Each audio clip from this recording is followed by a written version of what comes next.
Halo guys, ketemu lagi bersama Raka Jana di WIP aka Wi Podcast. Kali ini setelah sekian lama akhirnya saya datang ke sini bersama panutan saya, Om Janggo Pramarta. Terima kasih Om, di suasana yang Denpasar sangat panas. Saya diizinkan main ke sini sama teman-teman. Saya tahu kayak Om nih banyak kegiatan sekarang, apalagi ini di ruangan ini tempat Om berkarya, lukisan banyak sekali. Tuh. Tapi sebelumnya apa kabar Om? Baik. Sehat ya? Sehat ya, pokoknya semangat terus. Ya, ini gimana nih Om, persiapan pameran atau gimana lukisan? Saat sekarang ini saya banyak ke seni rupa juga. Selain juga gambar kartun tetap, yaitu kewajiban saya untuk mengkritisi negeri, apalagi suasana sekarang semakin panas ya. Iya. Menjelang Valentine panas ya. Ya benar sih. Ya. Kita mau Valentine mau pemilu nggak tahu ya. Saya lihat beberapa karya Om juga. Ya seperti itu. Jadi saya tetap berkarya kartun, kemudian saya tetap juga berkarya untuk seni rupa dan sebagainya. Karena saat harus memilih digital atau seni rupa, saya pilih ke seni rupa aja. Yeah. Ya, karena generasi digital sekarang udah diwakili oleh orang-orang seperti Anda. Ya, seperti itu. Saya menyerah.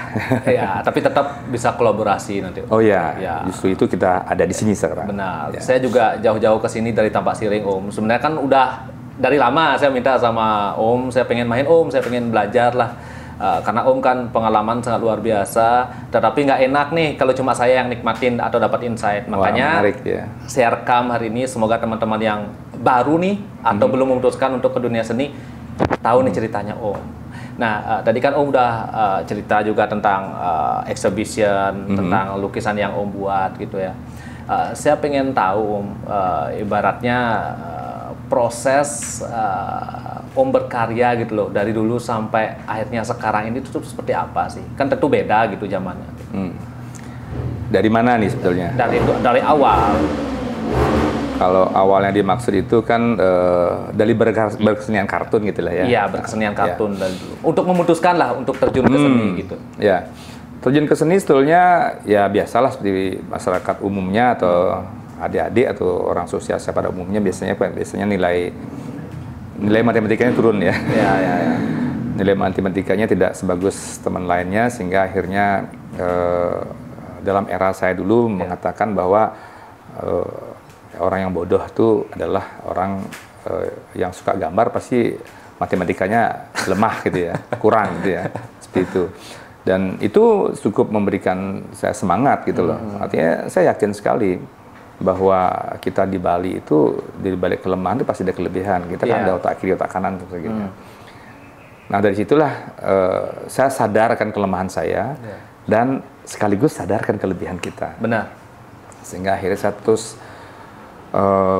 justru kelemahan saya abaikan. Kebetulan juga dari keluarga juga mendukung ya. Ngapain saya harus stres? Kemudian saya waktu itu orang tua ada Arsop, saya sering lihat karya-karya dan saya sering diajak sama orang tua saya untuk melihat karya ke Ubud, ke Antonio Blanco, ke Pak Munut dulu, ke Pak Abdul Aziz dan Pak Dullah dan banyak. Jadinya mencari karya seni. Dari situlah muncul bahwa orang hidup bukan hanya untuk bekerja atau menjadi pegawai atau apa, itu zaman SD kan kita nggak tahu apa ya. Orang gambar-gambar harus jadi duit juga gitu loh. Berarti waktu itu SD Om, waktu pertama kali. Oke. SD saya sangat tertekan sekali dengan atas kebodohan saya gitu loh. Jadi keluarga lainnya semua bawa raport dengan nilai A dan juara kelas dan sebagainya. Saya sering takut memberikan raport ke orang tua. Saya pasti 3 ada merahnya gitu loh. Untung dinaikkan. Zaman itu banyak yang nggak naik kelas gitu. Ya artinya saya sempat dileskan dan sebagainya, tapi ya memang bukan bidang saya di sana. Bidang saya berkesenian, akhirnya saya paku dari situ. Kemudian saya masuk ke SMP, ya dapat SMP bagus juga di SMP 1 Denpasar, kan dekat rumah kebetulan kan. Tetap juga nggak mampu.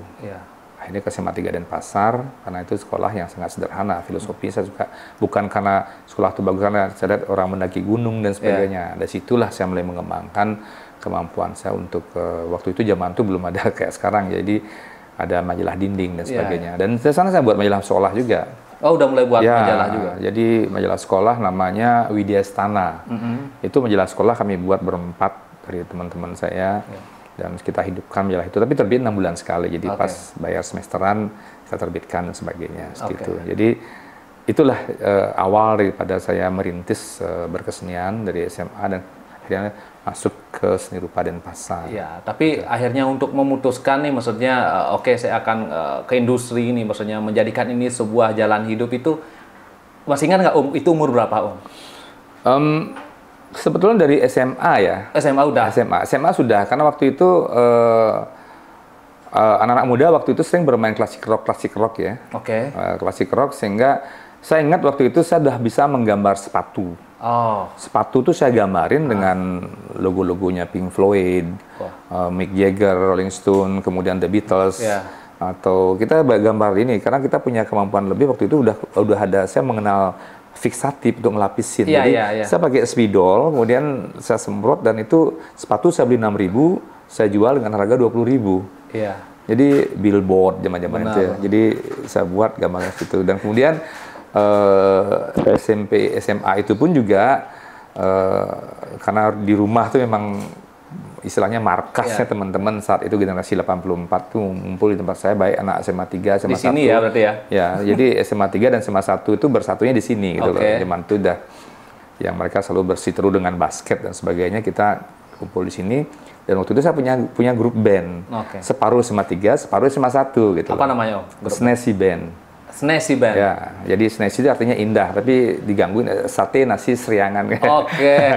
Jadi grup band klasik rock itu saya manfaatkan itu untuk menggambarkan sesuatu di t-shirt dan sebagainya. Akhirnya ketemu di sepatu Cats itu ya. Dan itu digambarkan logo-logo rock, apa namanya, logo-logo rockstar kayak Rolling Stone, Pink Floyd, The Beatles, semua tuh. Black Sabbath kita gambarkan sesuai. Jadi kita buatkan sedemikian sehingga akhirnya saya dikenal untuk menggambar-gambar seperti itu, dan mulailah menjerumus ke t-shirt. Ya, tapi waktu itu akhirnya udah ada yang commission, maksudnya yang order itu? Sudah akhirnya. Jadi ketika t-shirt sekolah itu, jadi t-shirt olahraga sekolah, jadi ke SMA 1, ke SMA 2 zaman itu saya sudah kerjakan, kelas-kelas itu saya kerjakan. Dilukis atau di sablon? Sablon Ya. Sudah menggunakan sablon. Itu ya. Sudah tahu, jadi kita buat apa nih, biasanya IPS 1, IPS 2 dan sebagainya. Kita buat apa ciri khasnya mereka, kita buat ya pokoknya suka tidak suka lu harus terima nih, harga sekian gitu. Tapi itu starting point-nya Om, terjun ke industri sebenarnya.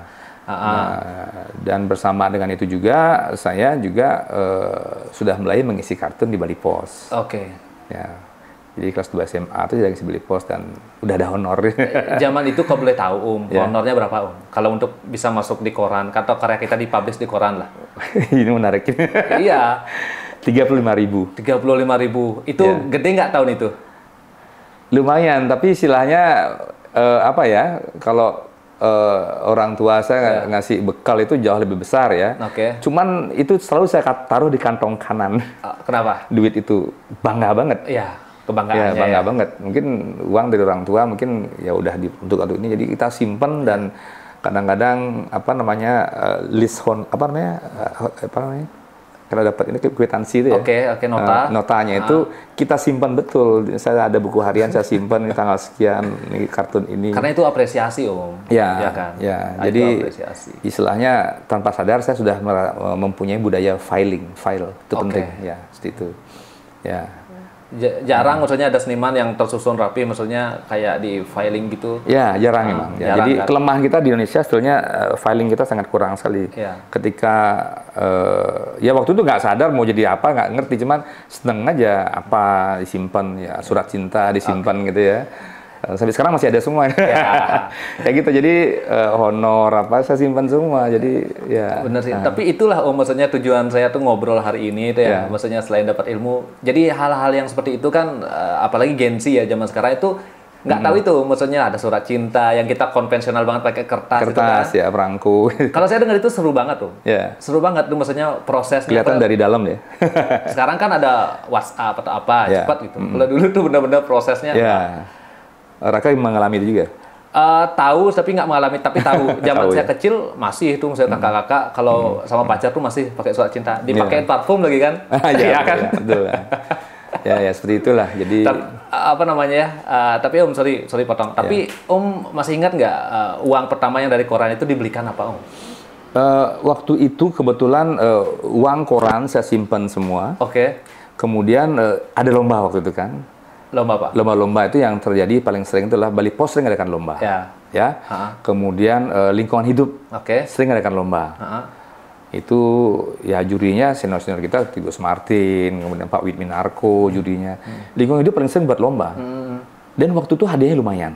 Ya, apa ya? Hadiah lingkungan hidup waktu itu hadiah pertamanya 200.000 gitu ya. Wah, udah lumayan. Hadiah kedua 150.000. Ya. Kemudian hadiah ketiga 100.000. Hadiah harapan mungkin 50.000 semua gitu ya. Kita tiap tahun tuh hampir dapat itu. Kita kumpulkan. Waktu itu yang paling menarik adalah kita sudah tahu gaya waktu itu untuk membeli celana Levi's. Saya baru menebak itu. Karena Aji saya tuh sering bilang itu tuh. Celana Levi's ya. Barang mewah yang paling mewah itu Levi's ya. Levi's itu harganya waktu itu sekitar 125.000. Oke. Sedangkan 1.800.000 kan? Iya. Ada yang 1.800.000 ya, yang 501. Sekarang Levi's itu bagi saya udah sesuatu banget waktu itu. Iya, benar sih. Wah, itu udah apa ya? Maksudnya kalau mau nongkrong pakai itu biar lebih gaya harus itu wajib. Nah, kalau jadi zaman biasa dulu kita duduk tuh harus agak gini sedikit biar kelihatan kuda yang ditarik. Jadi udah tren banget gitu loh. Ya, kalau zaman dulu tuh gini Om, misalkan berkesenian nih, kesenian, apalagi Om bilang tadi tempat nongkrongnya tuh di sini gitu kan. Ya. Nah, selain di sini tuh Om berkesenian di mana sih nongkrongnya gitu sama teman-teman gitu? Saya suka kute. Di Kuta. Nah, ini menarik juga pertanyaannya. Ini sepertinya sudah semesta memberikan energi. Nah, di Kuta itulah sebetulnya saya bertemu dengan seorang seniman besar. Iya. Waktu itu kartunis hebat, namanya Tony Tantra. Oke. Tony itu waktu itu membuat lukisan di t-shirt ya, print juga airbrush zaman itu.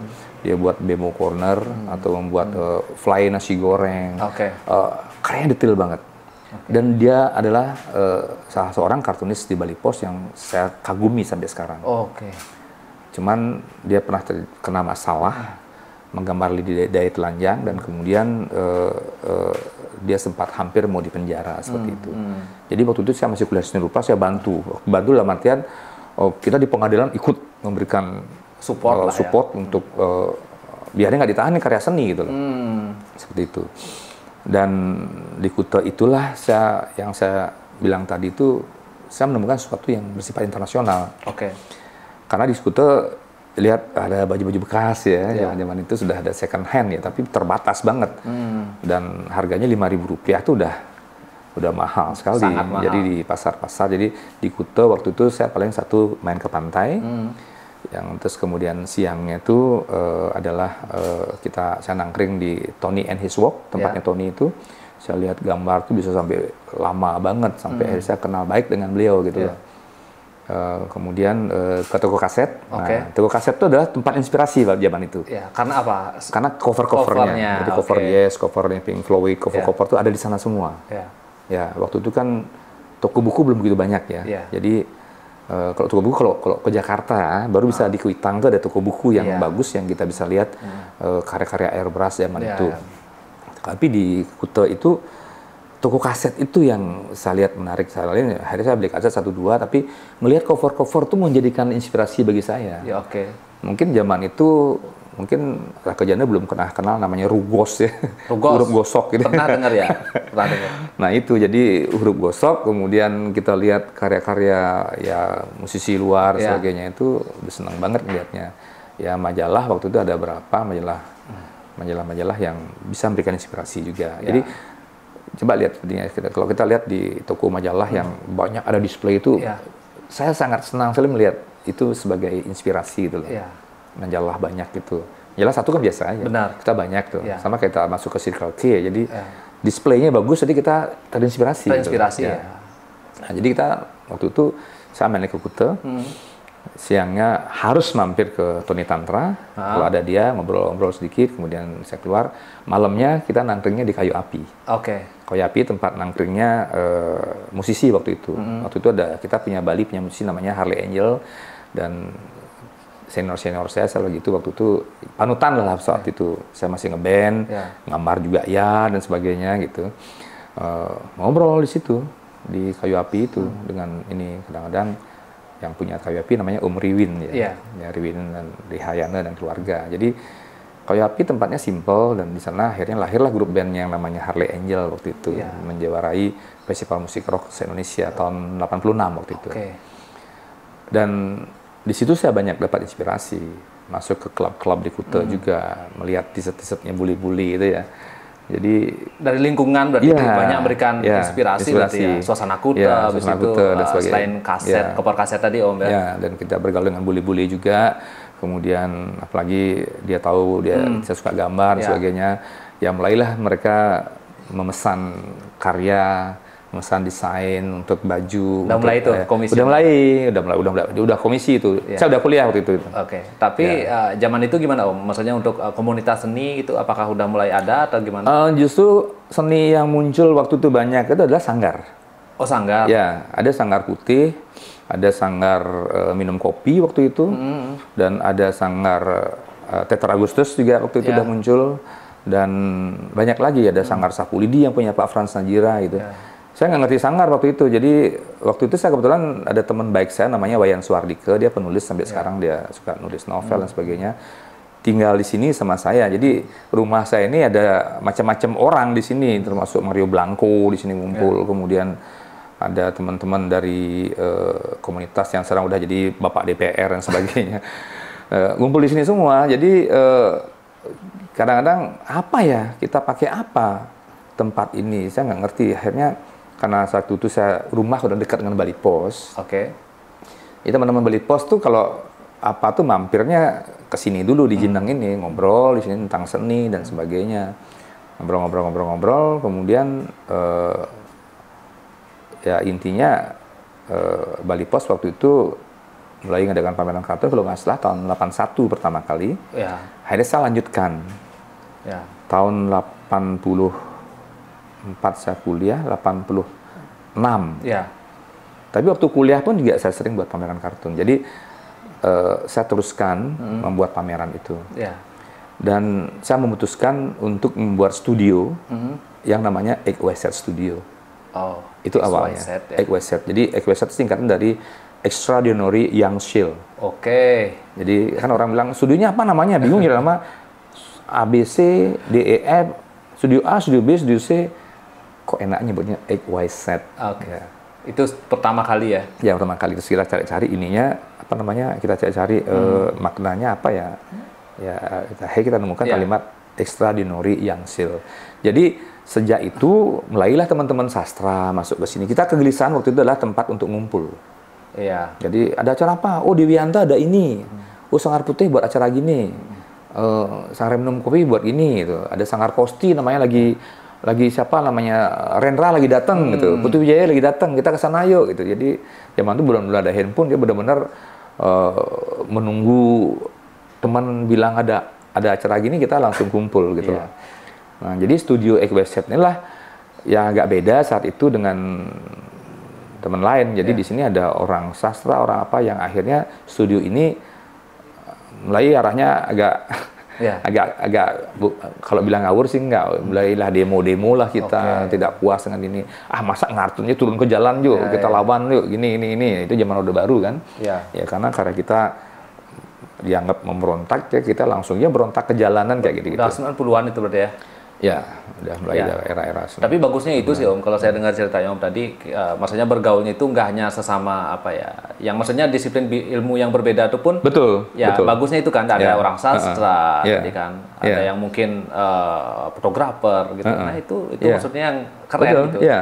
Kan? Di Bali Pos itu kan istilahnya banyak orang, banyak penulis sebagainya. Jadi kita tuh hari Jumat atau Sabtu tuh kita sering kali nongkrong di situ nyari berita. Waktu itu ada namanya seorang sastrawan yang sangat bisa kali ngempu kita istilahnya, yang namanya Bapak Ubu dan Duparangi. Jadi kita selalu merasa diawasi untuk berkarya yang bagus, yang baik, yang berkualitas. Jadi setiap kita mau ke sana itu yang saya takutin adalah Gus Martin dengan Pak Umbu gitu. Senior itu ya? Ya, kalau dia ngelihat mengirim karya ya, ya. Coba lihat karyanya, wih takut dah. Ya. Kalau dia sampai nggak noleh gitu berarti pasti nggak bagus gitu loh. Belum lagi nanti diseleksi dan sebagainya wah keren ini gitu. Ya. Kalau udah gitu udah nggak enak nih, pasti ada yang kurang nih. Saya tanya gimana nih? Kamu kartun itu kan gimana ya? Kartun itu memang ini ketika kata itu muncul, itu kata tuh harus merobek lambung gitu loh. Ya, ya. Gitu. Analoginya gitu Analogi, ya. harus namprak, jangan lembek-lembek kayak gini. Apa nih? Nah, kita sering ditantang kayak gitu. Tapi dikasih saran juga kan? Kasih saran, sarannya sangat sastra banget. Contohnya kayak gini misalnya sarannya. Tapi begitu saya masih ingat dengan saran tersebut. Dia bilang bukan ngasih saran tentang karya dulu. Dia bilang sekalipun kamu gambar, tapi hati-hati loh dengan kata gitu loh. Saya disampaikan dengan Pak Umbu seperti itu. Jadi kata itu adalah dari sastra. Sastra itu lahir sebelum agama itu lahir. Ya. Jadi kamu harus hati-hati dengan kata, dengan kalimat dan sebagainya. Kamu harus temukan hal ini. Kalau kamu temukan dalam setiap berkarya, hati-hati dengan kasta. Makanya dari itu kamu harus banyak membaca buku sastra. Iya. Sehingga karya kamu jadi hidup. Karya kamu ada rohnya. Benar.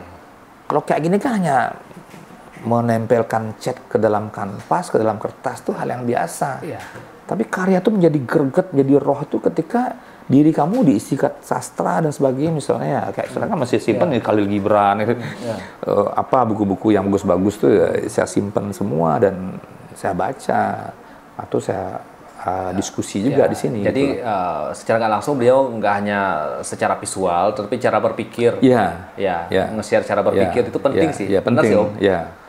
Sampailah akhirnya saya menemukan kalimat ini, globalisasi ini gitu loh. Ini salah satu yang menarik banget buat saya, globalization ini. Jadi saya pun waktu itu pertama kali mendengar ini, itu kan maksudnya kayak kita merespon perubahan yang mungkin kita lihat sekarang misalnya di Bali, tapi ini juga bisa perubahan di dunia, Iya. Ya kan?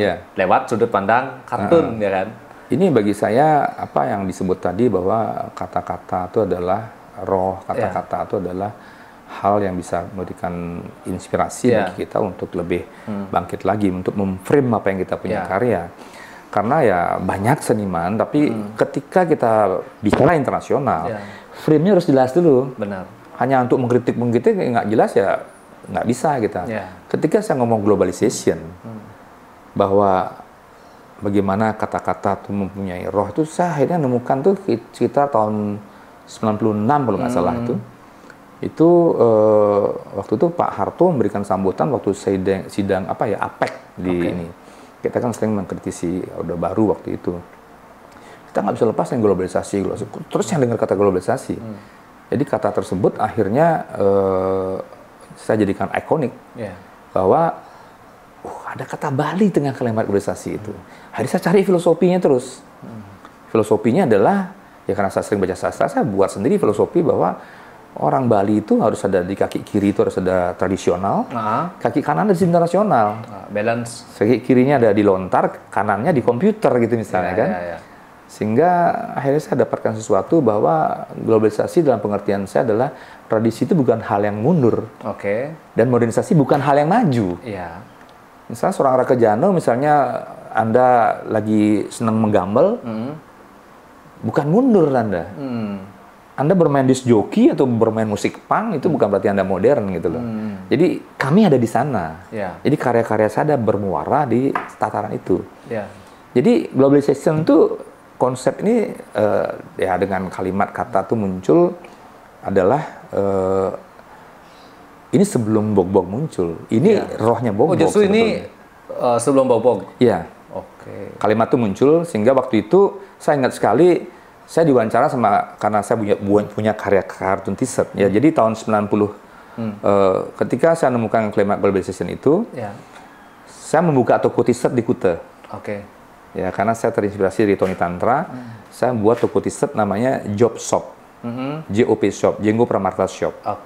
Itu karya saya tuh banyak bicara soal perubahan sosial di Bali. Berarti stylenya udah kayak Bog-Bog. Udah kayak Bog-Bog. Nah, di situ rohnya artinya Saya menggambarkan suatu perubahan sosial itu, yang saya lihat itu bukan hal-hal yang sifatnya Bali yang indah. Oke. Tapi Bali yang penuh problema, Bali yang penuh kartunal. Oke. Secara kartunal saya gambarkan Bali. Jadi misalkan tidak ada di gambar saya ada beautiful Bali, nggak ada. Yang ada misalnya test of time gitu ya. Jadi perubahan dari sawah menjadi gedung-gedung gitu ya, perubahan dari sawah menjadi hotel dan sebagainya. Dan akhirnya saya temukan kalimat globalization itu, di mana ada kata globalization, ada kata yes, di situ ada orang Bali membawa Banten, Canang, cewek Bali, terus kemudian dia nelpon pakai udah ada handphone waktu itu, dan dia berkata yes, yes-nya tuh Y-nya yen, E-nya euro, S-nya dolar. Oke. Jadi nyambung bahwa Bali itu menerima dolar juga yes gitu loh. Menjaga tradisi oke. Itulah sebetulnya posisi kita ada di sana. Nilai jual kita di sana. Makanya kita butuh teman-teman kreatif ini untuk menjaga Bali secara kreatif. Kita menjaga sebetulnya. Emang udah maruahnya di sana. Ya, tapi dulu-dulu yang terjadi adalah kita dianggap pemberontak. Tapi kita buat agak feminis sedikit berupa t-shirt dan sebagainya, gambar dengan bagus, dengan agak manis sedikit, orang juga makainya merasa tren gitu ya. Dan sampailah muncul waktu itu ada Pak Wimarwi Tular nyari saya untuk wawancara, kemudian ada orang Kompas datang sampai saya masuk Kompas 2 kali. Jadi istilahnya Jenggo menjual citra Bali dengan cara gini. Jadi globalization dianggap sebagai resistance silent, perlawanan dalam diam orang Bali seperti itu. Resistance silent dia bilang seperti itu.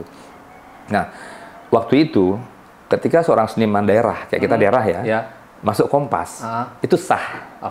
Itu sah menjadi seniman gitu. Oh gitu kalau udah. Itu masuk Kompas tuh, masuk Tempo ya mantu ya. Sekarang kan nggak ada proses kayak gini.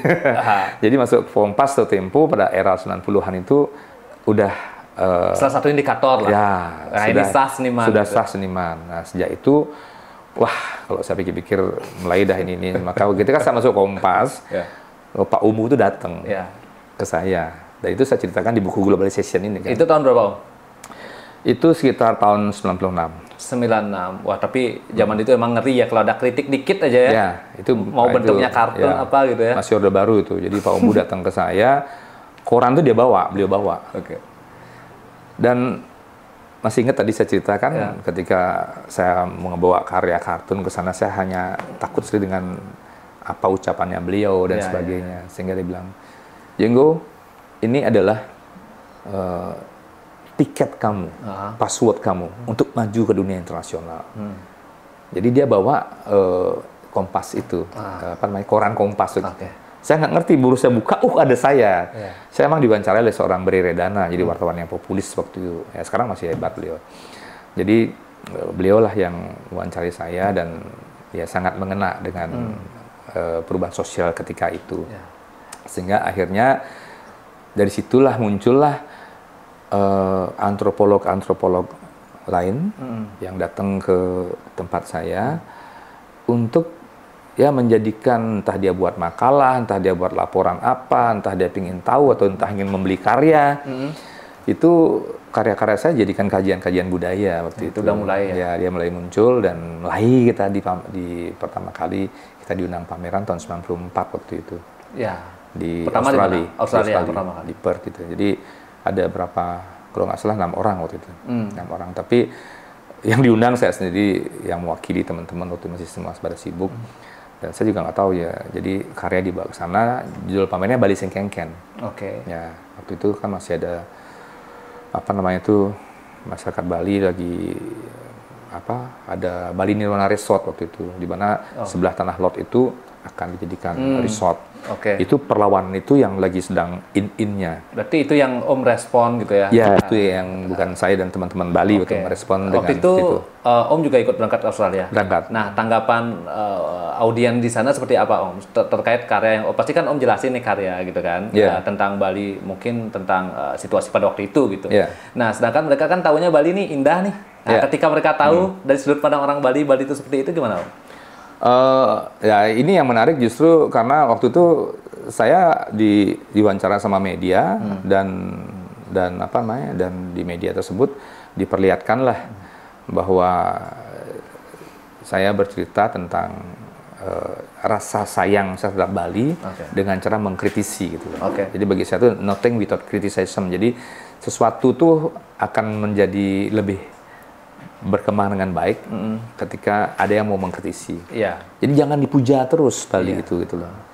Nah, jadi kartun adalah satu bentuk untuk mengkritisi gitu loh, seperti itu. Dan justru saya waktu itu memberikan pertanyaan balik. Kenapa sih Anda mengundang saya untuk berpameran seperti ini? Kalau dari saya, ya memang pertanyaan Raka Jana tadi memang, oh Bali ini indah, Bali ini. Nah, kalau saya bilang Bali banyak libur dan sebagainya dan sebagainya seterusnya. Kemudian perubahan masyarakat sosial seperti ini.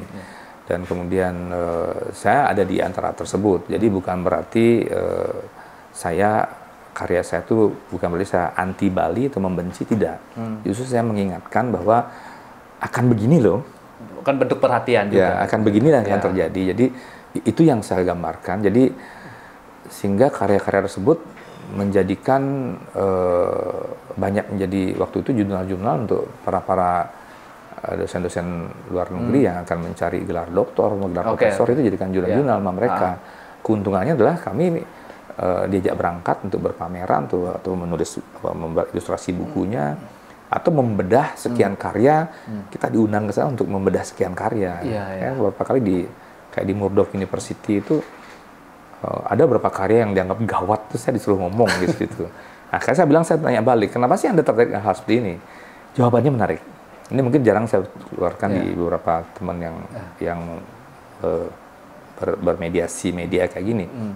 Dia bilang gini, Bali ini luar biasa. Karena kalau kita lihat di sisi lain di kepulauan di Pasifik Selatan, kayak Vanuatu, Hawaii, itu budayanya habis. Budayanya habis direngus oleh makhluk yang bernama turisme ini. Pariwisata itu menghabiskan mereka, termasuk Spanyol. Habis budaya mereka. Justru Bali ini luar biasa. Ya, itu kan jawab kita, ada desa Kalepatra, desa Mewicara, itu kan gampang kali dibahasakan, tambah menarik mereka melihat itu. Makanya dari itulah saya sampaikan globalisasi ini, bahwa ada kata Bali dengan globalisasi. Jadi Bali itu memang tahan banting. Tapi sekalipun tahan banting, jangan lengah juga kita gitu loh. Jangan terlalu bablas. Jangan bablas gitu. Jadi itu yang saya sampaikan kepada mereka-mereka. Dan jawaban mereka juga justru yang terjadi justru mereka melihat kekuatan Bali ini secara tradisional luar biasa. Saya bilang, Anda seringkali ya wartawan asing menulis Bali yang banyak yang menulis bagus ya, yang menulis jelek pun juga banyak. Jadi saya coba bicara tentang yang menulis jelek itu. Yang begini-begini artinya kalau saya kan menggambarkan kartun itu dari segi etik, humor dan estetik. Itu Anda nggak bisa menyalahkan saya. Tapi kalau Anda nulis memblim Bali sudah berubah, Bali sudah berubah. Apanya berubah? Orang Bali sekarang mandinya dulu mandi di sungai. Oh, itu primitif namanya. Kami memang bukan masyarakat primitif. Kami wajar. Ya bahkan sekarang Anda minum whisky, kami bisa minum Jack Daniel juga, gitu kan, hal yang wajar. Tapi roh kami tetap Bali. Kalau besok seandainya memang, maaf ya, mudah-mudahan ya, artinya seperti tidak ada pura, tidak ada Banjar. Sederhananya Banjar nggak ada misalnya. Itu boleh dah kamu adakan dikasih Bali itu punya. Sekarang masih ada Banjar. Itu anak muda Bali itu nggak akan lepas. Itu bagian dari rohnya dia. Taksunya di sana ya. Sekalipun sehebat apapun mereka bermain musik punk atau musik rock misalnya, kalau udah ada Banjar, dia pasti bisa menggambal kok. Coba, pasti dia bisa lakukan itu. Itu yang saya sebut dengan globalisasi. Tapi pertama kali saya juga dengar kata globalisasi ini strong banget, Om. Dalam artian, saya nggak harus perlu lihat gambar, tapi melihat kata globalisasi, di mana Balinya Om isi warna merah. Nah, itu tuh otak saya udah tahu nih kemana arahnya gitu. Dan sangat menarik. Tapi fun fact-nya saya baru tahu kalau ini sebelum Bogbog. Nah, sekarang saya pengen bicara tentang lahirnya Bogbog. Om Janggo kan founder lah. Founder atau roh dari Bogbog itu sendiri. Nah, sebelum saya berbicara jauh, saya pengen liatin sesuatu nih, Om. Sas, tolong ambil di tasnya Wi. Di tasnya Wi tolong ambil. Sejarah Bogbognya. Saya tuh udah dari SD, Om. Saya udah dari SD. Tahun 2001, umur berapa? Saya tuh 2001 umur berapa ya? Mungkin sekitar 10 tahun kali, Om. Itu dan dilahir itu. Ya. Dia lahir 2000 ya, 2001. Ya. Nah, saya ada sesuatu, Om. Nih. Nah, ini spesial karena setelah sekian lama saya tahu Bog-Bog kan dari SD, Om. Saya mungkin tahu bahkan Soma yang pernah kerja di Bog-Bog. Itu cita-citanya waktu kecil kan bekerja di Bog-Bog, Om. Karena dia itu waktu kecil tuh sering dibeliin majalah ini. Secara nggak langsung itu men-trigger dia untuk menggambar ataupun bekerja di Bog-Bog. Saya pun sama. Saya tuh lihat majalah Bog-Bog, wah humornya lucu banget gitu. Sampai akhirnya tahun 2016 dapat kesempatan collab ini. Ini saya yang gambar, Om. Oh ya? Ya, ini covernya saya bikin. Makanya saya bawa hari ini, Om. Tas dulu. Tas dulu. Berarti dari sini ke sini gitu. Ya, jadi saya hari ini pengen membedah inilah. Ya, okay. Lahirnya Bog-Bog dan kenapa namanya Bog-Bog. Pasti banyak yang penasaran, Om. Ya. Lahirnya saya awali dengan ya bisa kita kan saya kartunis di Bali Pos. Oke. Kemudian apa namanya selalu karena rumah saya dekat dengan Bali Pos, selalu ada kadang perlu ada apa namanya teman-teman perlu ada buat stopper dan sebagainya itu disuruhlah kita untuk menggambar suatu pignet atau apa ilustrasi dan saya selalu berpikir kebalik ya. Kalau kita lihat zaman itu lihat koran maupun majalah, apa yang mereka lihat banyak di sana kan? Ya. Tulisan dan foto kan? Ya. Kok gambar tuh kayak pelengkap aja. Pelengkap aja gitu loh.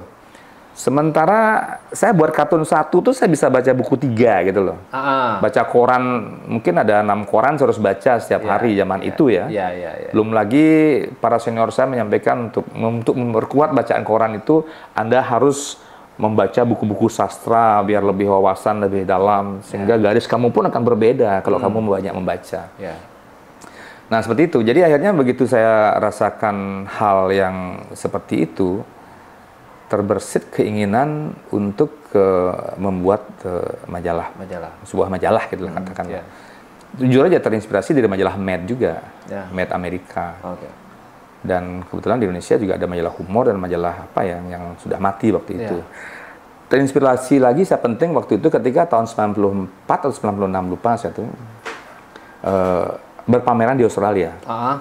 Ya, pameran di Australia, kemudian ada presentasinya. Saya disuruh mengisi sebuah kelas di Indonesian Art and Society. Itu dosen namanya Profesor David Hill, saya ingat. Nah, di situ dia cerita begini. Saya perlihatkan sebuah karya ya, kayak gini. Perlihatkan sebuah karya. Terus setiap siswa waktu itu sekitar 40 orang gitu loh. Setiap saya perlihatkan ketawa dia. Ketawa dia. Kartun yang ya misalnya ya hal-hal yang lucu lah ya orang Bali ada minum Jack Daniel gitu kemudian perubahan sosial gitu ya.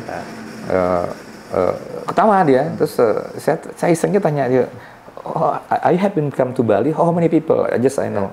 How many people have been come to Bali? Dari 40 orang itu ada hanya 10 orang yang datang ke Bali. Dari 30 itu tidak datang ke Bali. Tapi dia mengerti humor kita. Nah, berarti ini kan power of visualnya luar biasa. Lebih efektif ya penyampaiannya. Lebih efektif dan ini kartun itu bukan seperti karya seni rupa kan, ada makna. Dan dia ketawanya sampai tertegal pinggang. I can't imagine akan seperti itu. Jadi di situ langsung terbersit di kepala saya. Karya-karyanya banyak berhamburan di gudang saya.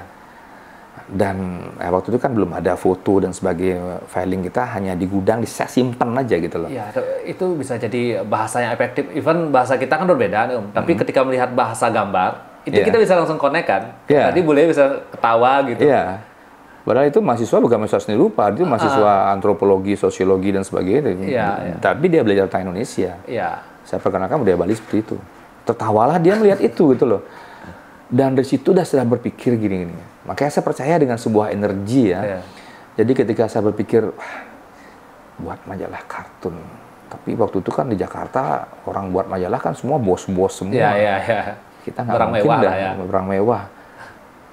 Ketika energi itu kita hidupkan dan kita bahasakan dengan teman seperjuangan, Tiba-tiba muncul, waktu itu saya ingat Putu Ebo datang ke rumah. Oke. Bli, saya mau berhenti kerja di media, Bli. Saya ingin buat majalah. Yuk kita buat, gimana? Saya dengar Bli ingin buat majalah. Yuk kita buat majalah, yuk gitu. Oh iya, pas nih Bu. Yuk kita buat yuk. Waktu itu saya di Bali, waktu di sini saya buat namanya Bog Design. Oh awalnya. Bog Design. Bog Design. Bog Design. Jadi ada Equestrian Studio. Ya. Untuk kumpul budaya waktu itu. Akhirnya untuk bisnis saya buat Bog Design. Bog Design. Bog Design itu di set saya jual ke duty free, saya jual ke pasar oleh-oleh itu lewat Bog Design. Oke. Itu udah punya staf sekitar 6 orang waktu itu. Oke. Datanglah Putu Ebo.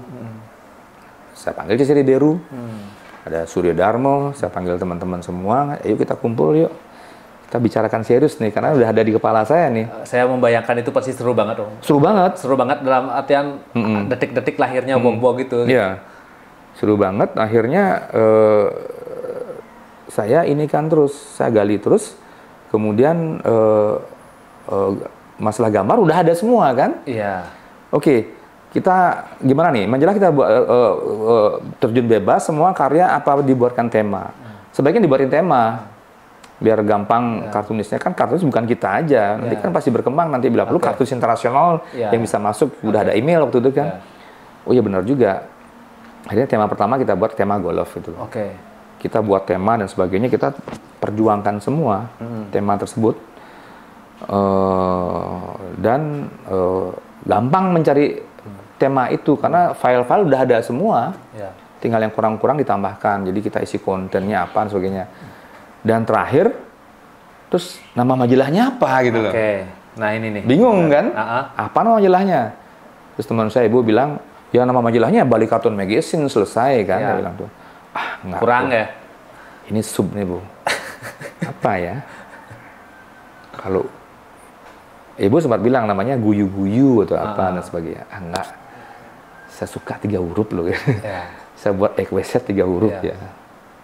Kemudian saya buat pokoknya apa-apa ya.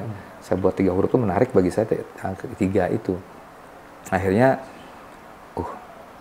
ada globalization. Kemudian juga ada yang namanya Bog Design. Bog Design. Ya, Bog Design itu singkatan namanya Bali on Graffiti. Oh gitu awalnya. Awalnya Bali on Graffiti. Siapa tahu. Bali on Graffiti. Jadi Bali itu hidup dari graffiti gitu. Graffiti kan gambar-menggambar lah. Oh iya, kalau udah gitu, bagaimana majalahnya namanya Bog-Bog? Saya bilang begitu. Diam semua kan? Hening.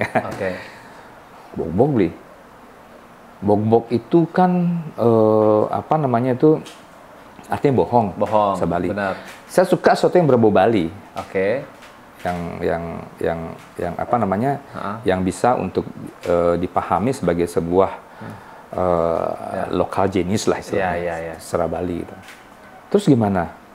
Itu saya ingat pertemuan itu muncul di bulan Februari. Tahun 2001. Bulan Februari.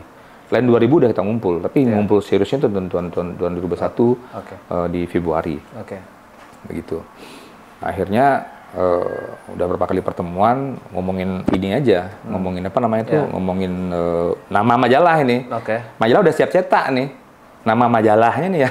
Berapa lama itu kalau dihitung rentang waktu ya? Hampir 2 minggu itu. 2 minggu untuk nama 2 minggu untuk nama aja. Ini enggak, udah diam nih. Tapi tetap Bog-Bognya apa? Karena ini mereka ini bukan orang yang sembarangan juga. Putu Ebo yang namanya Ceceri Beru itu, apalagi Cece itu orang Flores yang lama di Bali, yang cermat melihat Bali dari kejauhan karena dia orang Flores tuh loh. Dia lebih cepeng melihat, lebih cermat melihat Bali daripada kita yang ada di Bali gitu loh. Dan saya apresiasi banget dengan itu. Ya coba carilah yang tepat nanti biar nggak salah. Jadi mungkin kita perbaiki nama setelah jalan-jalan. Akhirnya saya minta pendapat ke Pak Ubulan Duparangi itu, senior yang saya di itu, Bali Pos. yang di Bali Pos itu. Bang, ini. Jadi saya bilang, inspirasi kamu dari mana? Waktu itu zaman itu grup band namanya Gigi waktu itu kan. Tip X, tempat-tempat ngumpul nangkring namanya parkir, bengkel. Jakarta lagi ngetop saat itu gitu loh. Saya pakai nama yang aneh, yang nyeleneh ya, kayak slengekan gitu lah, kayak udah slang kayak gitu modelnya kan. apa ya? Saya bilang, saya ingin pakai nama Bogbog gini. Akhirnya waktu itu Bang Mumu lagi ngerokok. Ya. Lagi ngerokok dia. Ya. Kamu bisa nggak buat sesuatu seperti ini, seperti rokok ini? Apapun produk kamu buat tuh seperti ada yang tertera dalam rokok ini. Ya. Apa tuh Bang? Dia lihat merokok adalah merusak paru-paru, bisa menyebabkan kanker gini-gini. Tapi orang tetap aja ngerokok gitu loh. Benar. Bisa nggak seperti itu kamu? Nah, ini kan mau kulit terlalu dalam ya. Tapi saya udah cara pandangnya dia saya tahu. Oh ya, artinya dia jelaskan bahwa sesuatu itu dia dibenci orang, tapi ditunggu juga gitu loh. Disukai, tapi udah diingatkan, tapi tetap menjadi candu. Nah, sekarang saya mau tanya, kamu kalau ngomong Bogbog di filosofinya di mana? Coba kamu jelaskan. Nah, akhirnya saya udah selama 1 minggu, 2 minggu tuh udah mulai belajar filosofi, dah biar diterima sama teman-teman gitu loh. Ya, saya punya Bali on Bali on Graffiti awalnya gini. Oh, itu ada kata G di situ kan? Pokoknya harus ada kata globalization di situ gitu loh. Oh ya, kalau gitu jadi Bali on globalization dong. Bogbog gitu. Atau Bali on good, Bali on great gitu misalnya. Kan? Sebenarnya masuk-masuk aja ya. Masuk-masuk aja ya, itu biar kelihatan cerdas aja. Jadi seperti itulah perjalanannya, sehingga akhirnya Bogbog itu saya filosofikan bahwa sesuatu yang berbohong tapi menghibur gitu loh. Sama kayak rokok. Dia satu sisi buat penyakit suatu saat, satu sisi juga memberikan inspirasi. Ya, tapi akhirnya ya saya filosofikan secara kartun begitu. Jadi Bogbog itulah gambar-gambar kartun ya berbohong dia, tapi menghibur. Bukan sebaliknya seperti dalam pemerintahan banyak yang menghibur tapi berbohong gitu loh. Ya, itu berbeda dengan kita. Jadi akhirnya disetujui lah. Karena ya biasalah teman-teman sini kan kalau huruf U-nya itu diisi apa gitu ya kan. U itu kan enak untuk diisi gambar apa, diganti apa ya. Diresponin, oh bagus kan, huruf lainnya susah. Jadi bayangkan O2 tuh gini-gini, wah mulai dari si Ebo nyari filosofi, wah O itu artinya memimpin, O itu internasional. Macam-macam lah, seperti Jenggo namanya ada O-nya pasti memimpin begini, dihibur-hibur gitu. Ya akhirnya terwujud. Jadi majalah itu bulan Februari udah selesai sebetulnya. Udah selesai, tapi nama masih digodok. Lama digodok selama 2 minggu, akhirnya kita membuat tipografinya dan sebagainya itu diolah sedemikian rupa kan. Sehingga akhirnya menjadi Bogbog di tengah-tengah disiapkan itu ikoniknya. Nah, terus ayo kita launching kan, stop dulu saya bilang gitu. Cari juga hari-hari bagus untuk launchingnya. Duasanya ya. Duasanya bagus ya. Jadi bulan Februari selesai, nunggu April. Akhirnya kita setujui Bogbog terbit di April Mop. Biar sesuai namanya. April Mop kan dibohong sedunia. Ya biar kelihatan cerdas saja. Kita di filosofi 1 April kita terbitkan Bogbog ini. Oh ya benar, kita tunggu. Ya, pertama terbitkan di Art Center, acara apa waktu itu lupa, saya di Balawan main. Pameran kayak ada pameran kartun tentang apa ya lupa saya tuh, tentang demokrasi apa Refor Bali kalau nggak salah. Kayak Refor Bali lah, pameran kartun kita buat waktu itu, buat pameran kartun Refor Bali. Langsung diterbitkanlah majalah Bogbog itu 1 April 2001. Tapi saya sering banget sih dulu, misalnya kalau ke PKB ya Art Center tuh ada live drawing dari Bogbog kan. Nah dari situlah akhirnya setiap bulan kita terbitkan. Ya, baru terbit 2 bulan, Bom Bali muncul. 2 tahun ya baru terbit. 2002. Ya pokoknya baru setahun terbit ya istilahnya ya.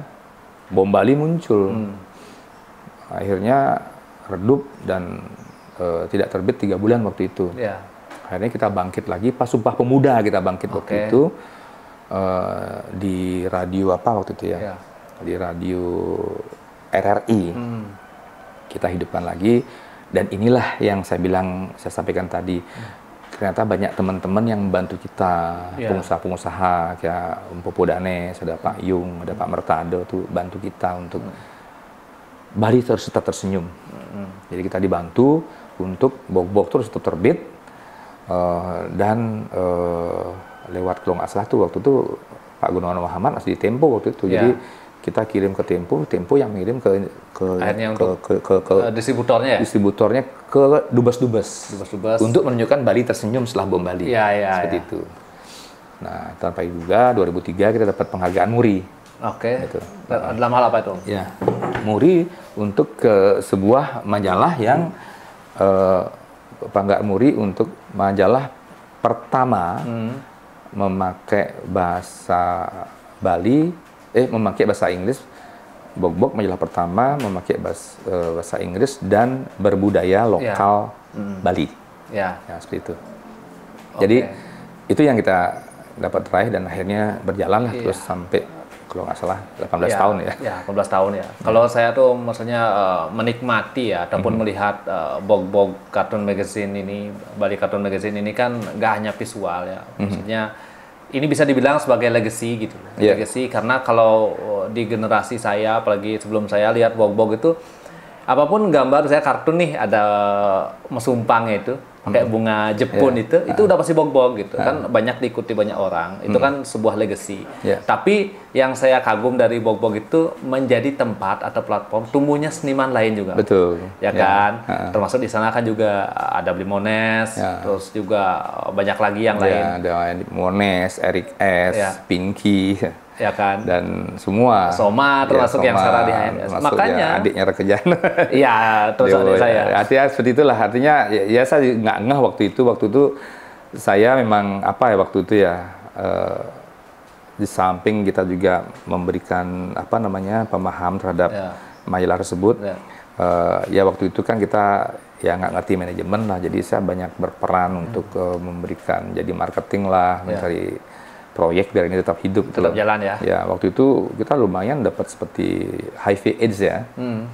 HIV itu menarik. Waktu itu Ausaid bantu kita untuk menerbitkan majalah ini yang dia bayar setahun sekali itu lumayan juga ini ya.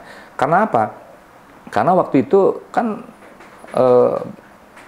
yang terbesar sebelum COVID kan HIV/AIDS kan. Untuk membahasakan, mensosialisasi HIV itu kita yang dicari. Kenapa? Karena generasi waktu itu udah dikit-dikit HIV seram banget kan? HIV tersebut dan nggak ada penyembuhannya dan sebagainya. Tapi belum dikasih edukasi yang maksimal juga. Akhirnya kita buat semacam tokoh yang namanya tokoh itu namanya Kapler dan Kaplug. Yang menarik di situ adalah Kapler Kaplug ini bicara soal dunia seksualitas yang terkait dengan bahaya HIV/AIDS. Mau nak mau, hampir setiap penerbitan itu harus membahasakan kondom gitu loh. Itu kan kalau majalah serius membahasakan kondom, orang Indonesia saat itu belum kayak sekarang kondom bisa dijual di Circle K di tempat-tempat umum seperti itu nggak seperti itu kan. Dan akhirnya muncul permasalahan baru di situ waktu itu. Yang muncul adalah para orang tua waktu itu melarang anaknya mengkoleksi Bog-bog atau dibeli tapi halaman belakangnya itu dirobek gitu loh. Karena ada pengarahan edukasi seksualitas gitu loh. Wah, kita buat polling waktu itu bahwa majalah Bog-bog ini bukan majalah anak-anak gitu jadinya. Bahwa majalah Bog-bog ini majalah yang bisa dibaca oleh orang yang suka humor, suka tersenyum, dibaca di meja makan yang bisa arrange sama anak-anak, sama orang tua juga di hadapan anak-anak mereka. Jadi humor seperti ini apa artinya dan sebagainya. Dan itu lumayan juga memeras energi untuk meyakinkan mereka bahwa apa itu kartun jadinya. Jadi kartun memberikan sesuatu. Akhirnya lama-lama mereka bisa terima dan teredukasi juga. Teredukasi gitu juga seperti itu. Maksudnya padahal itu juga kadang di masyarakat jadi hal yang tabu gitu loh. Padahal itu penting kan edukasi itu kan. Jadi Om? Tadi kan kita juga udah banyak atau cerita panjang lebar lah dari awal terkait perjalanan Om gitu loh. Bahkan dari SD gitu loh. Dari SD suka gambar, terpapar kartun, dari melihat mungkin gak hanya dari TV tapi dari koran juga segala macam. Ini ada satu pertanyaan, mungkin pertanyaan terakhir Om. Pertanyaan terakhir yang mungkin agak dalam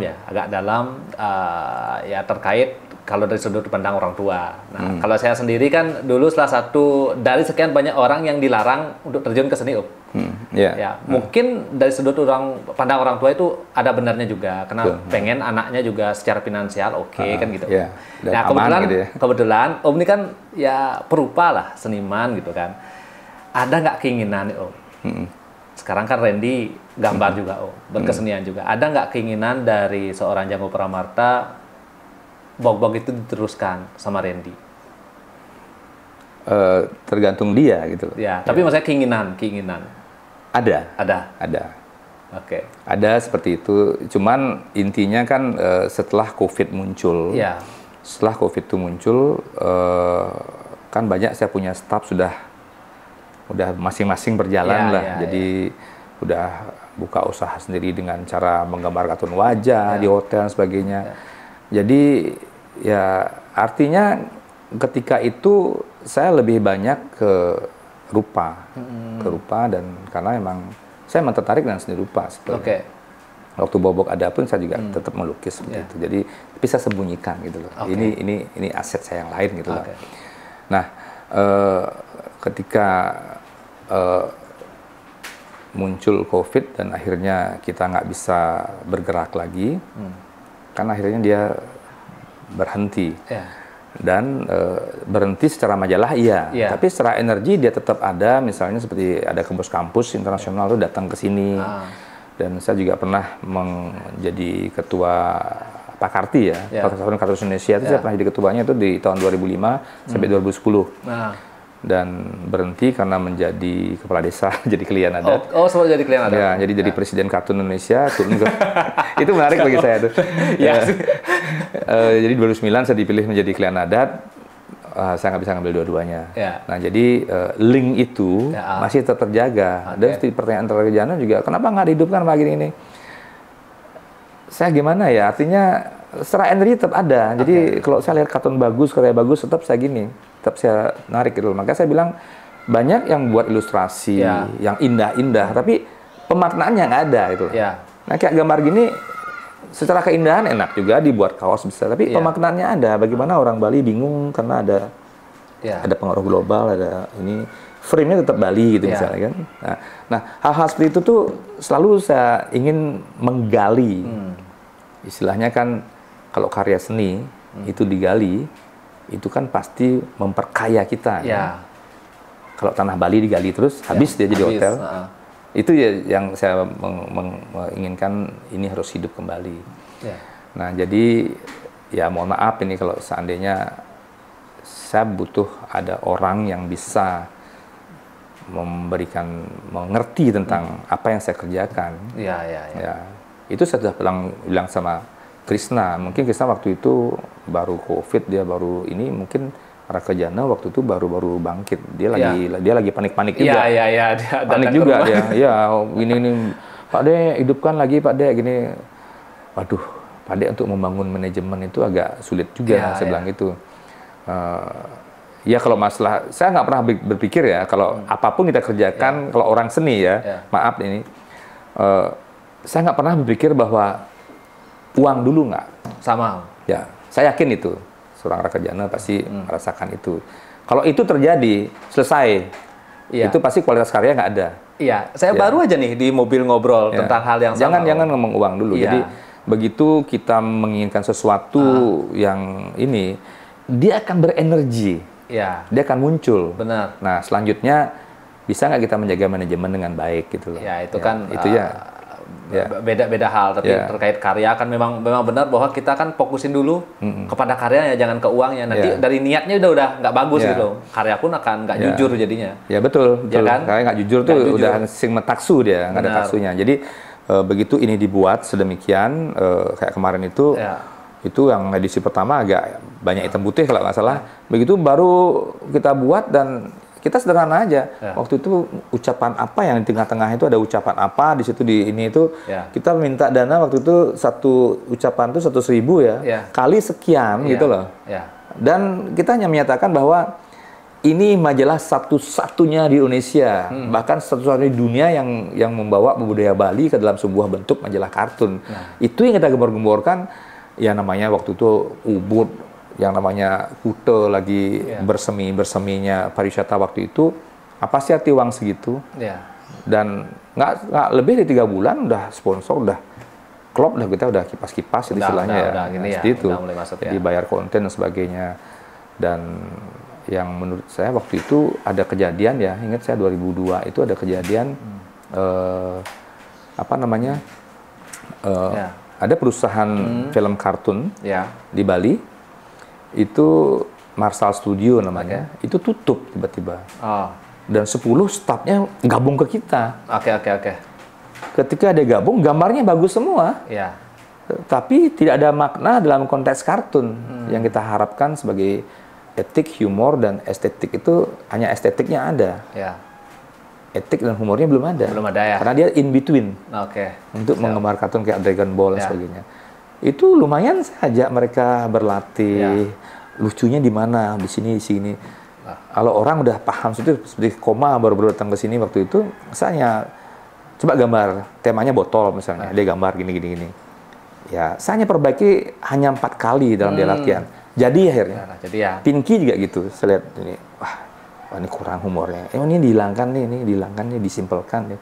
Oh iya, Ya. selesai. Oke. Jadi, Baik Om, seperti itu. kita break ganti baterai dulu ya.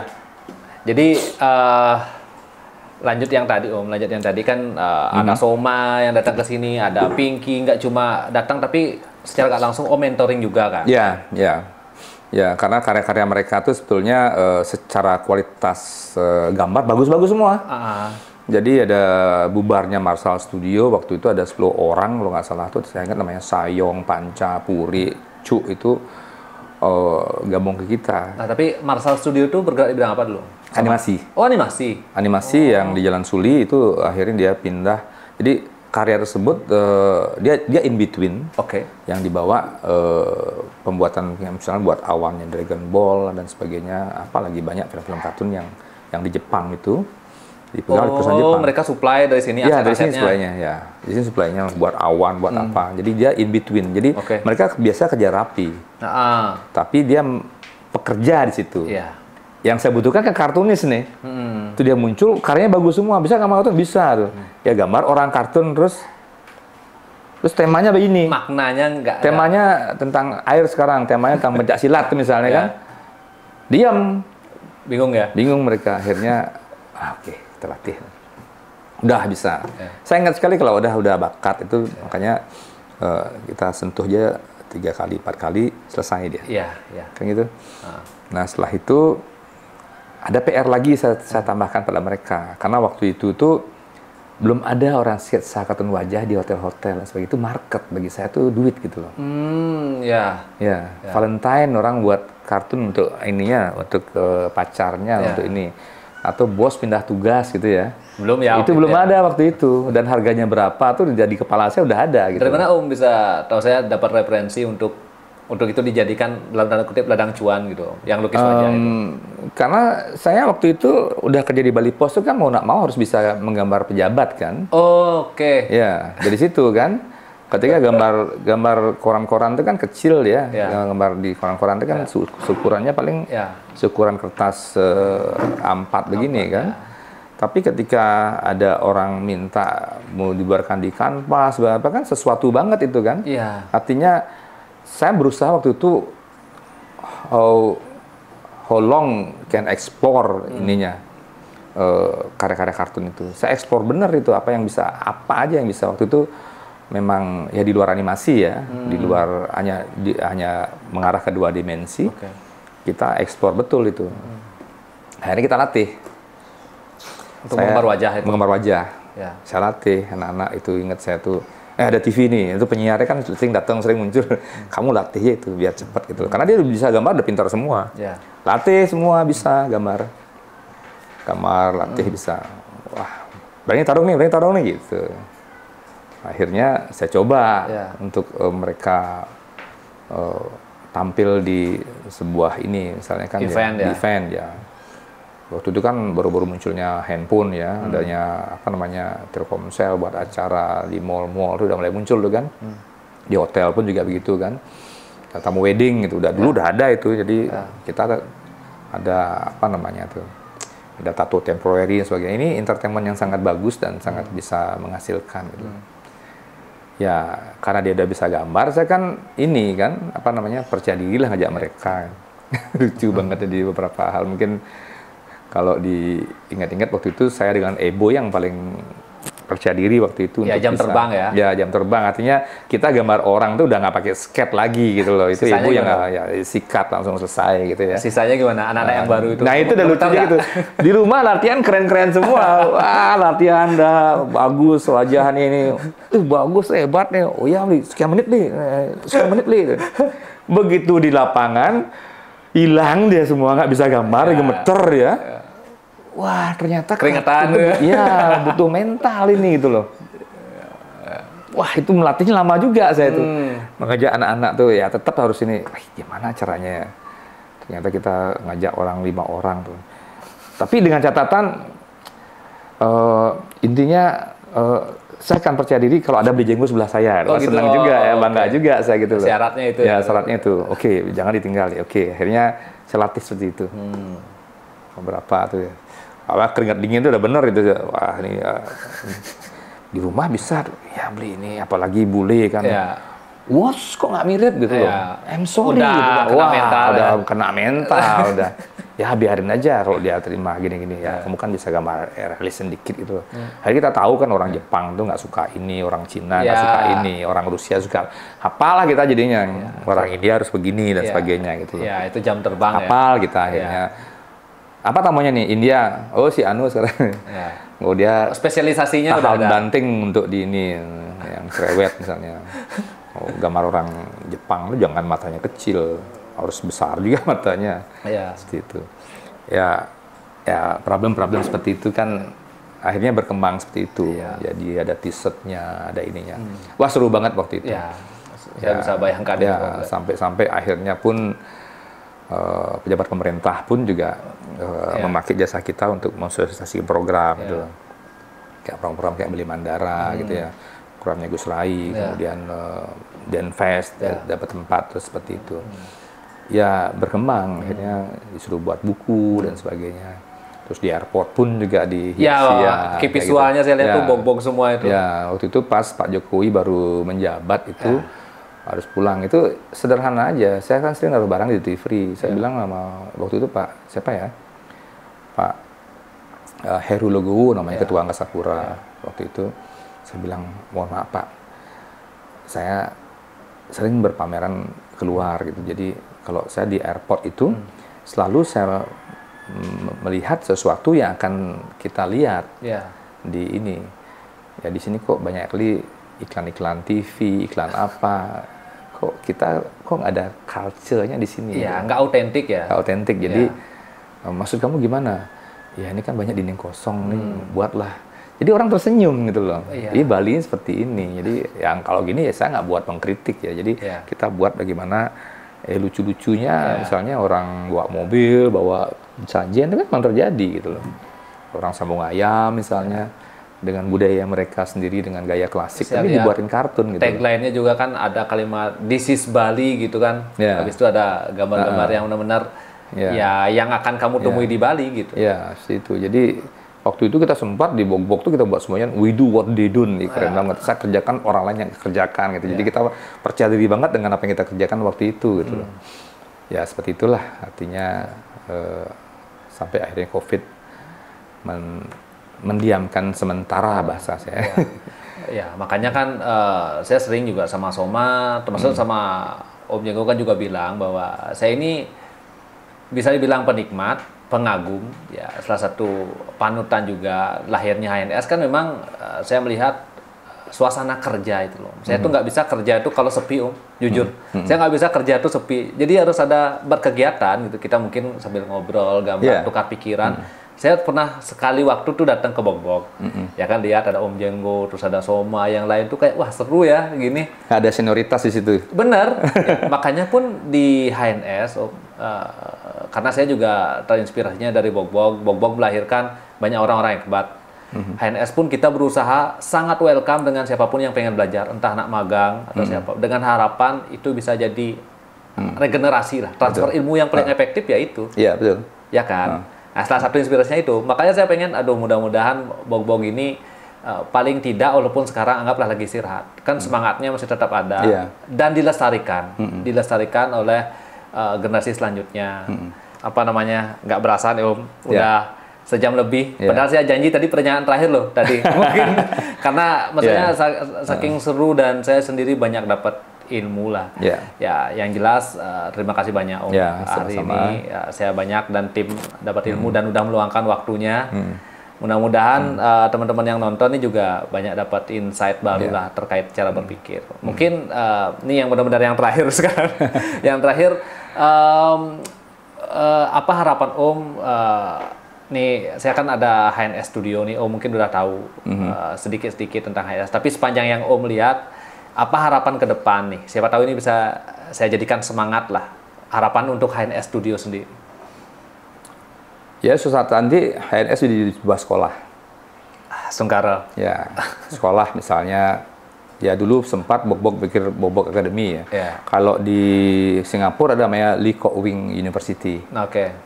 Ya, HNS mungkin Rakajana Institute dan sebagainya. Pasti terwujud itu. Artinya jaga energi untuk berbagi itu dulu. Jaga energi untuk menghargai. Saya juga menghargai pendiri senior-senior saya, sekalipun dia bukan kartunis, dia orang sastra, seperti Pak Fras Najira, Bapak Undu Pelanggi, atau apalagi Pak Gus Martin. Itu kita tetap hargai dia sebagai orang yang menginspirasi kita. Nah, kita jaga mereka dengan cara apa? Dengan cara berdialog aja, apalagi sekarang ada ini ya. Itu akan lebih ini, karena susah nanti harapan saya ada saatnya nanti ketika sudah umur, udah usia dan sebagainya, dan muncul yang baru-baru. Begitu yang baru muncul itu, ya semoga juga terjadi seperti ini. Sehingga kalau udah seperti itu, institut ini, sekolahnya sudah berdiri, sehingga Rakajana tinggal ya istilahnya menikmati royalti atau apa dan sebagainya, sehingga kita nggak panik untuk memikirkan hal-hal yang bersifat masa lalu kita gitu. Jadi ya mungkin sekarang manajemen udah makin bagus ya. Ya kalau dulu kita memang benar-benar memetang istilahnya, pokoknya hajar aja kita punya apa, tapi yang penting udah kesepakatan sama-sama setuju bahwa kita memulai sesuatu itu bukan dari adanya uang dulu. Ya fasilitas ada tempat apa, kita manfaatkan aja. Kita ajak teman-teman ya. Sekarang teman-teman udah bisa hidup sendiri. Kita seneng aja kita ngomong dari teman musik, dari ini, dari ada siapa teman-teman, ada musisi dari Bobby, Navikula, kemudian ngumpul-ngumpul. Ya, kita cerita masa lalu kayak Dewa Bujana di podcastnya dia kan bicara dengan Bobby, dia ingat kan gimana dia kumpul di sini. Bagi saya itu sebuah keindahan tersendiri gitu. Jadi paling enggak kita punya memorable yang indah di mata teman-teman yang sekalipun bukan sesama seniman, tapi sesama pernah berjuang bersama. Itulah bahasanya. Makanya tadi sepanjang jalan saya bilang kan bahwa kita datang hari ini bukan sekedar bikin konten, bukan sekedar ngobrol juga, tapi tetap menjaga silaturahmi itu. Saya juga ke Blimones juga sering ngobrol-ngobrol gitu. Maksudnya kita tetap ingat ke siapapun lah senior itu, apalagi yang saya banyak lah dapat ilmu dari Blimones segala macam. Ya tetaplah menjaga silaturahmi itu. Ya, itu yang paling penting ya. Saya sering kita menasihati itu, kemudian karena itu adalah energi yang sangat abadi, sebenarnya karma baik lah. Ya, saya ngomong ini bukan karena usia atau apa, karena pengalaman saya seperti itu. Ya, karena kita sering kali dulu zaman saya kerja praktek itu, nah ada yang bisa menghargai seperti itu. Maka saya bilang berdasarkan kapan saya punya perusahaan, saya akan ajak yang kerja praktek sebagai bagian dari tim saya. Apa yang dilakukan Rakajana kan seperti itu. Dulu saya kerja praktek tuh suruh ngepel dulu, suruh gini, suruh masuk ruangan nggak boleh, dilarang karyawan. Kapan kita dapat ilmu? Akhirnya kita dobrak itu akhirnya. Sekarang makanya sampai kampus pun karena ada kuliah merdeka kan. Nah itu yang saya masih dihargai di situ juga. Ada mata kuliah di dosen praktisi, dosen apa dan sebagainya. Itu udah banyak kemajuan lah yang kita perjuangkan bersama itu terwujud karena apapun itu yang namanya di dunia ilustrasi, dunia seni tidak ada senioritas, yang ada kreativitas. Benar. Terima kasih banyak Om. Sekali lagi semoga Om sehat selalu nih, selalu dan selalu bisa berkarya lah ke depannya. Saya tunggu karya-karya selanjutnya dan diskusi selanjutnya. Saya closing dulu ya. Jadi nggak berasa teman-teman ini udah hampir nggak tahu nih udah 1,5 jam, udah hampir 2 jam nih, karena seru. Mudah-mudahan kalian banyak dapat insight dari pembicaraan hari ini, dan kalian juga bisa komen untuk next konten kita ngobrol sama siapa lagi nih. Oke, dan jangan lupa di subscribe, di komen, kemudian di like juga dan di share ke saudara, orang tua, ke siapa aja lah gitu. Karena ini obrolan isinya daging semua. Oke, Raka Jana signing out. See you di konten selanjutnya. Bye bye. Ya, thank you. Mantap. Ini dibawa nih. Ya, saya tanda tangan dulu, Om. Tanda tangan dong. Di sini, Om. Tanda tangan. Mungkin ini ya kali ya bisa. Di mana terus sini ya? Boleh yang karyanya Om atau di depannya boleh. Di sini. Ya. Oh, Oke. mau di gini, mau direkam ya? Ini licin dia loh. Licin ya. Nah, makanya harus agak dikeringin dikit nanti, Om. Tapi bagusan di depan. Depan Ya, nanti kalau dibingkai gitu kan, di sini ya. ya boleh. Nanti. Apa-apa, Pram? Oke, rolling. Ya, Om.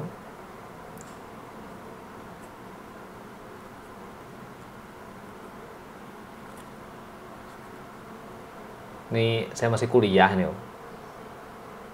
Ya, saya ingat tuh. Waktu Betul. gambar ini. Ini saya tulis 2024 ya. Iya, boleh.